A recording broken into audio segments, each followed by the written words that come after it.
Okay, good morning everyone. Today we're going to start with the middle two. This is just a recap for what we had since the beginning of February until March.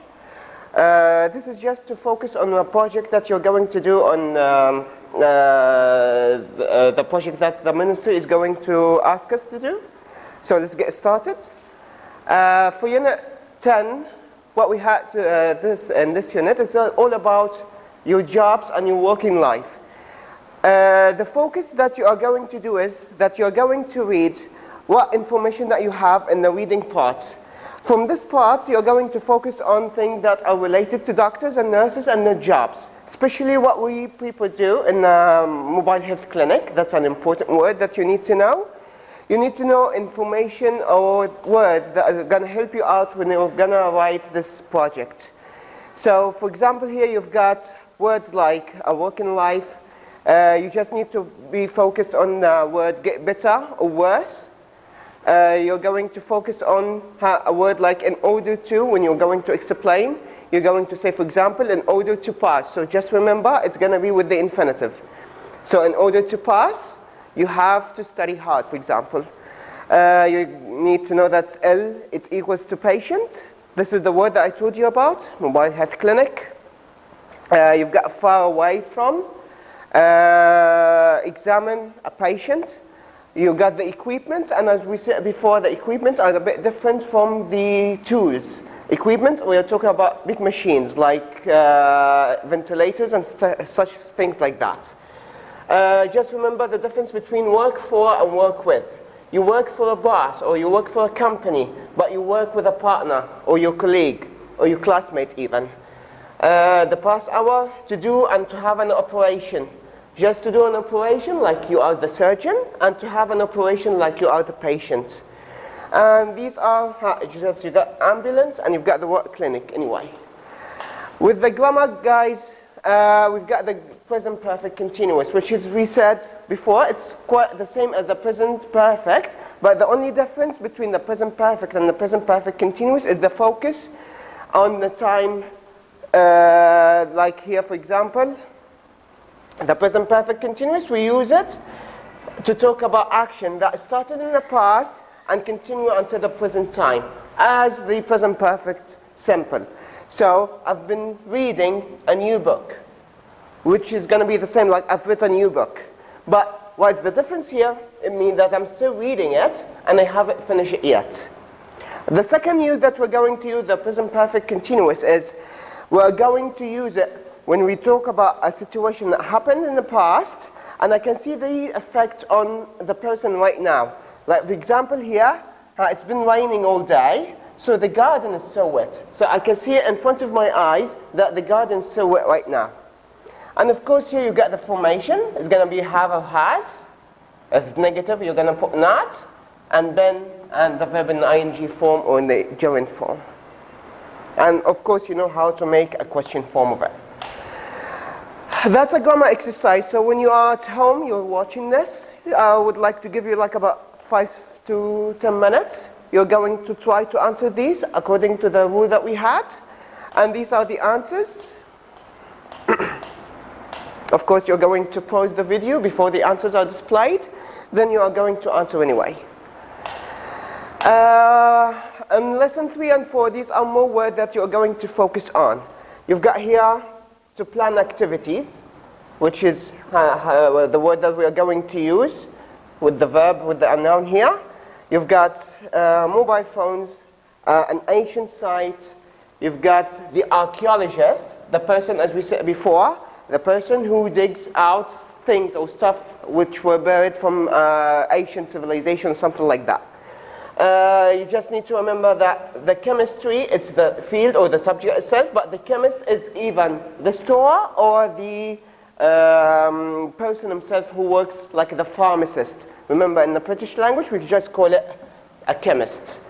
To make a medicine, if you are the chemist himself. And these are the words important about this part. Just remember with the language functions, how to ask about time and durations. You need to remember, how long have you been? This is where you use the present perfect continuous. to ask about a duration, something happened in the past and continues until now. When did you start? You started to ask about specific information. You're going to the past simple. When did you start working here? And the last one, how often? Normally we use how often to ask about a present simple situation. How often do you go to the doctor, for example? And you've got the answers according to the tense that you use. And of course here, this is the focus of every unit. You've got to be prepared for the project that you're going to do. Just remember, in this unit, all the focus on how to organize your time. What do we use to organize your time? If he asks you, for example, to do a project about your daily activities, how do you organize your time to study or something like that? You're going to use a calendar or a clock or a watch or notebook or a diary. And these are the questions. Try to answer them at home. They are going to give you a hint what the questions or what the projects are going to be like in the project. So for example here, why is it important to plan your time? Prepare yourself to have a question like that. Can you suggest ways for a partner to use their time better? That's regarding Unit 10.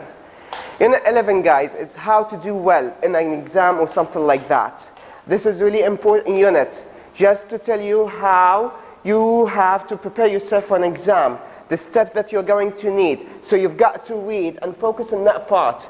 What do you need to achieve the best results in an exam? You've got to be focused. You have to revise before the exam. You shouldn't have to be nervous. You have to stay a little bit earlier than you should.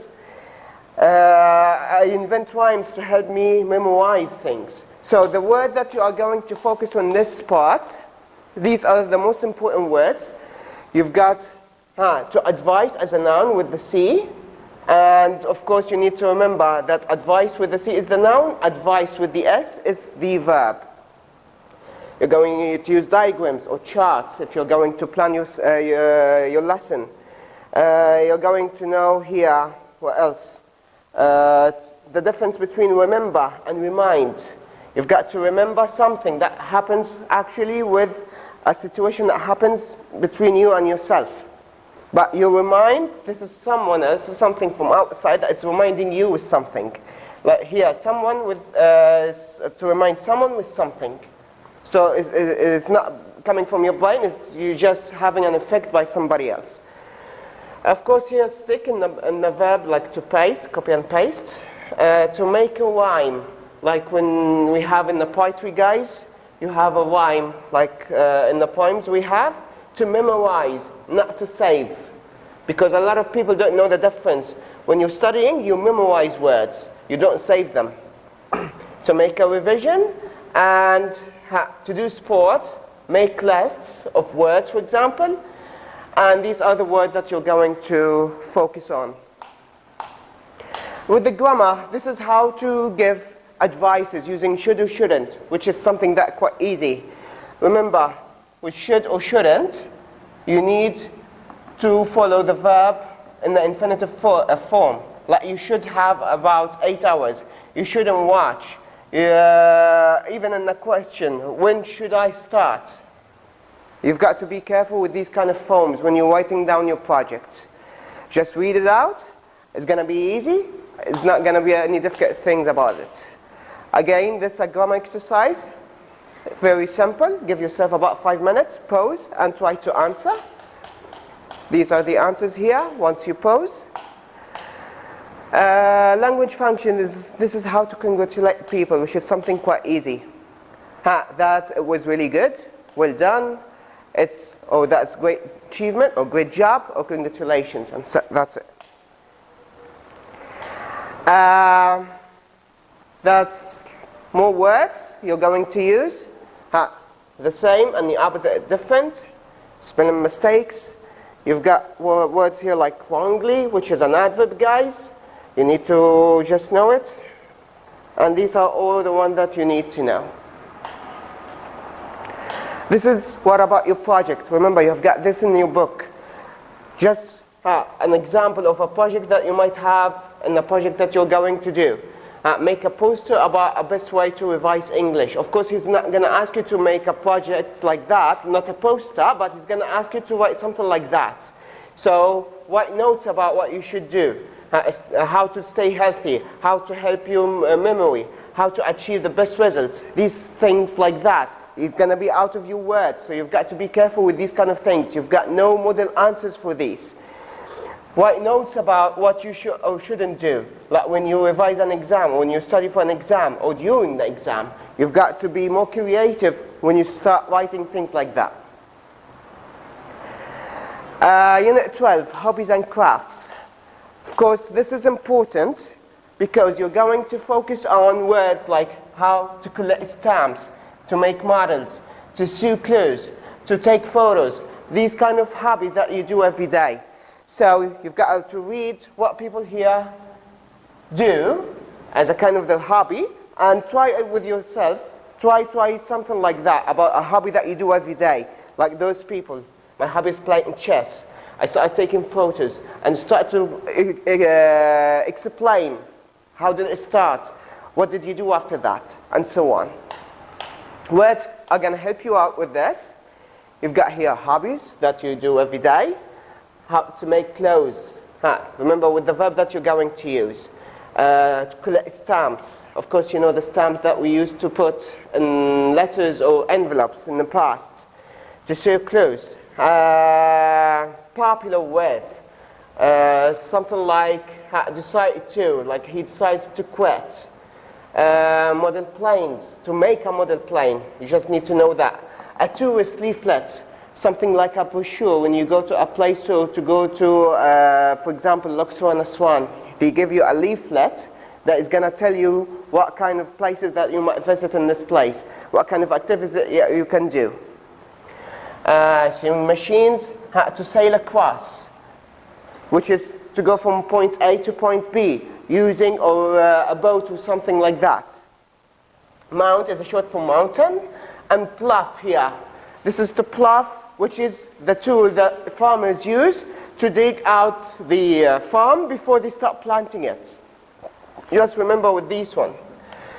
You've got here with the grammar, articles, something that is quite easy and I guess you know it. When do we use a or an? When do we use that? So remember, we use a and an just before a singular noun and it's singular. I've got a new camera. When we mention it for the very first time, have you ever had an operation? If you got the noun is uncountable, there is no need to use a or an. My fish is my favorite food. I'm wearing black shoes. When we mention something for the second time, in that case we need to use that. Like the fish which we had for dinner last night. I'm wearing the black shoes. So I'm talking about the thing that I have already mentioned before. Things like, we also use that when there's only one thing of that in the word. The earth, the Nile, the school magazine even. We do not usually use that with the names of countries, lakes or mountains, like Egypt, Lake Nasser, Mount Sinai, except you've got, for example, the United States of America, the United Arab Emirates, the United Kingdom. These are the three cases in countries that we have to use that. That's a grammar exercise again. Of course, give yourself about 5 to 10 minutes. Try to answer them on your own. Of course, remember here, you have to use a or an or that or nothing at all. These are the answers. Once you try by yourself.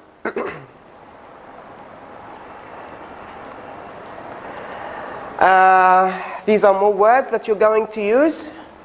And at the corner here, traditional, something that is done on a traditional, like coming from our own culture. A weaver. Remember, this unit is about the thing that has about how to make tapestries and stuff like that. So the weaver, which is the thing that people do by their hands to make a piece of rug or something like that. I'm going to show you the photo here anyway. Handmade. You've got something like pull, and the opposite is push. Fossils, which is the thing that are buried for a very long time like the dinosaurs, and what's left of them is like this piece of rocks that is not the bones, it's just the piece of rock that shows us what the shape of that person or the dinosaur was like. Stamp album, souvenirs, and we said the difference between souvenir and a gift. A souvenir is something that you have when you go to a country and you want to remember that country. So when you go to Khan al-Khalil or something like that, you get a permit. But a gift is something that you get normally, like a watch or something like that. Of course, this is to dye something, so to cover it with a certain color, not the other dye. D-I-Y, not D-I-E. To cut off, and tapestries here. This is like what looks like, I'm not sure it's going to be quite clear on the video, but you can even look it up on Google or whatever. You're going to see that it's like a piece of rag that's made by hand, and people just put it on the wall or something like that. I guess this is it. Language functions here.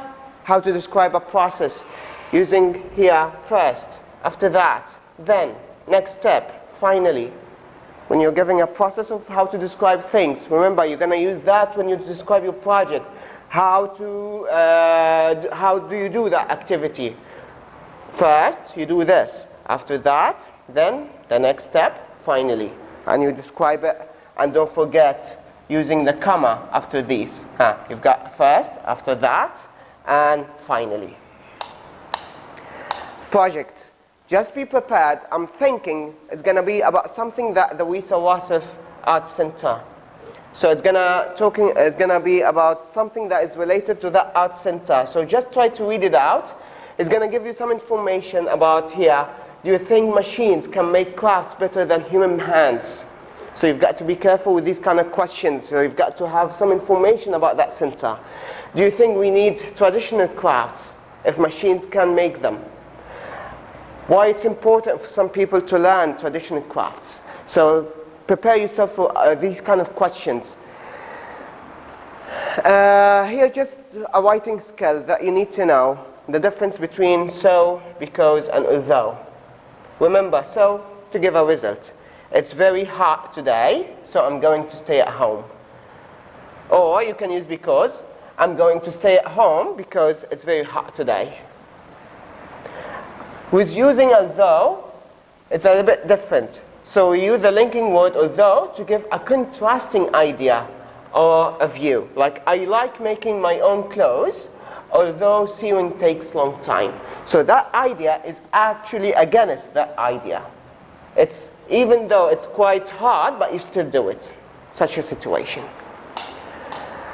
Unit 13, an interesting trip. Remember here, the whole unit talks about animals, how to look after animals, how to take care of them, how to describe a certain trip of yours. Remember, this unit is all about reported speech.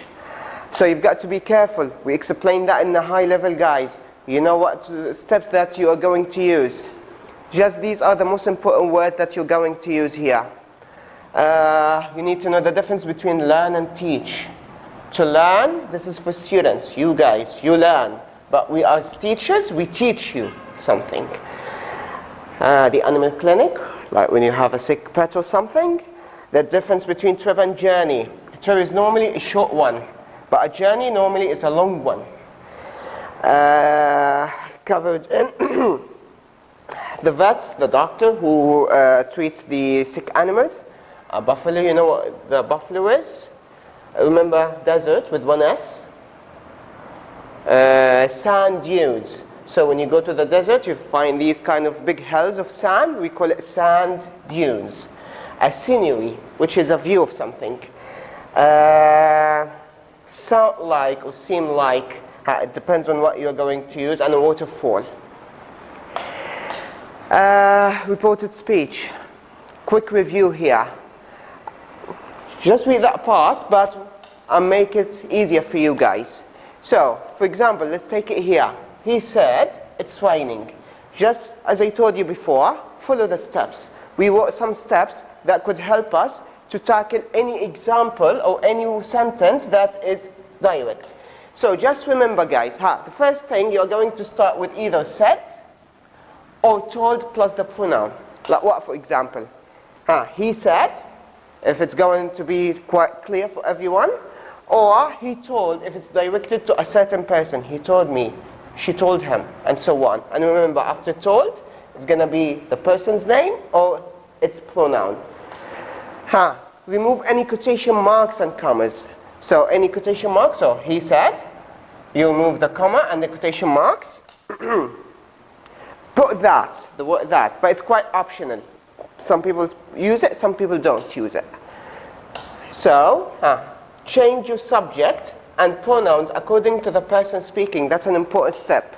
It depends here. For example, he said, there's no, like here, it refers to the sky or to the sun, to the sky here in the clouds. So, changing your subject. So he said that, it, no problem.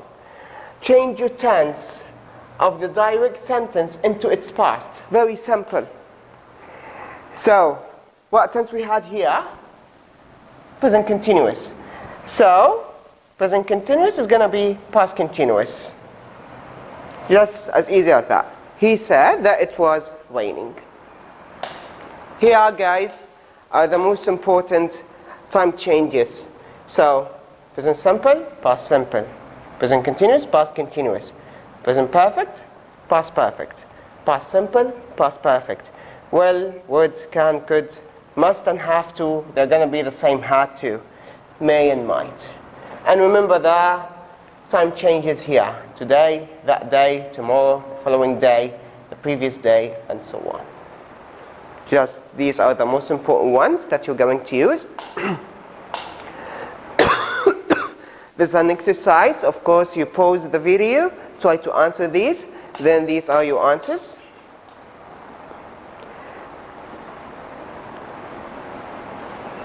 These are more words that you're going to use. A path, which is like a route, to sleep on something.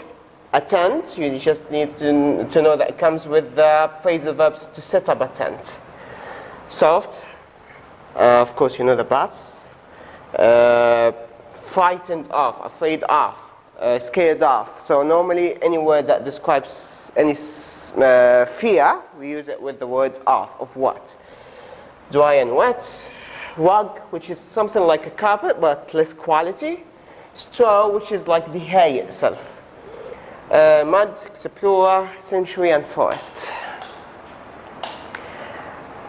Keeping the conversation going, this is like when you speak to people. This is something that's not that important. Like when you talk to people, well, the thing is, you say, anyway, you are saying, and I know what you mean. Like when someone talks to you, it's like you try to keep the conversation going. It's not that important for the project, but what we're going to use for the project, something that's similar. The Djara cave. You have to use what you're going to look on the internet for. When was the Djara cave first discovered? Who discovered it? You need to have some information about it. You can have any questions about that cave. Or you're going to have a project about how you should look after animals that work for us. What will happen to farmers if the animals couldn't work? Try to imagine, try to be creative. Which other thing that you can think of that might make the lives of working animals more comfortable? So you have to work out what kind of thing that they might use to make the animals more comfortable. These kind of situations. Try to think of these questions, try to make your own answers of that. Unit 14, last unit, schools around the world. This is very important because it talks about how schools work around the world. That's an example from Egypt. You need to read it. Of course, you know the system, how it works in Egypt. This is an example from Japan. You need to know how the system works in Japan, how the student works, what kind of uniform they wear, what kind of activities they do. Same in Brazil. What kind of life or school life they have in Brazil, guys. So you need to read out to have an idea about the thing that they do. Then here, you've got some word that is going to help you out. Necessary. And you've got the opposite is obligatory. So something necessary, which is important, but obligatory, which is quite important. The noun obligation, opening times or opening hours, both are the same. You know, the uniform, formal, and the opposite informal. Practice, this is the verb, this is the practice with the C as the noun. You know the stages, primary, preparatory, and secondary school. And of course, you've got before that the nursery school. I'm not sure is it here or not. Through, you've got the rules, you know them, of course, by now. You take a lesson. Aged, and you say the age straight away, like he aged 15, for example. At lunchtime, so you just remember, at any time we use the preposition at, whatever the thing that you use, time, at breakfast time, at lunchtime, at break time. Do exams. Remember, as a student, you use the verb do, to do an exam, to have the exam at the moment, or to answer the exam. The difference between on time and in time. On time, accurately. He arrived on time, 7 o'clock sharp. But when he arrives in time, which is going to be around that time. So you're going to be 5 minutes late or 5 minutes a bit ahead. Obligation forms, using have to or don't have to. Very simple, but you got to be careful, because have to, that is something that it's necessary. But when you make it into negative, it's going to give you a whole another word or another meaning. You don't have to means it's not necessary to do it. You don't have to do it anymore. So we use have or has to talk about rules or things that are necessary. You've got to do it. We have to go to school 5 days a week. It's something like obligatory. You have to do it. He has to go to school on time. But when it comes to the negative, means that it's not important to do it. We don't have to go. He isn't late. He doesn't have to hurry. And the forms with the yes or no. Do you have to get? Does she have to eat breakfast? Very simple. Remember, have to or don't have to are always followed by the base form or the infinitive form. That's an exercise. You do it. You answer these after pausing the video. And of course, here more words. Do the washing up, which is washing the dishes. You've got the vacuum cleaner. You make your bed every morning. You sweep the floor using the broom, of course. Dry the dishes. Do a survey, which is the survey, as we said before, it's a set of questions. Set the table before you're having your lunch or dinner. To mind, to have an issue with. Like, do you mind? Means, do you have a problem doing that? Whether here means like F. Do your job. Ticket could come also in two meanings. Like the ticket of the train or bus or whatever could also come in the meaning of a fine. If you made a mistake, you parked your car somewhere, it's illegal to park, so you pay a fine. Leave home, the washing machine and the dishwasher, because some people, they don't know the difference. Washing machine for clothes, dishwasher for the dishes. These are the ones that are important. Language functions here, how to ask formally and informally. So for example here, do you mind if I ask you some questions about how to sound polite? Excuse me, could I ask you some questions about? And could you tell me whether you have to sweep the floor or not? Informally, you don't have to use quite polite. It's like you're talking to your friend or something. Hello, is it okay to ask you some questions? Do you have to sweep the floors? And so on.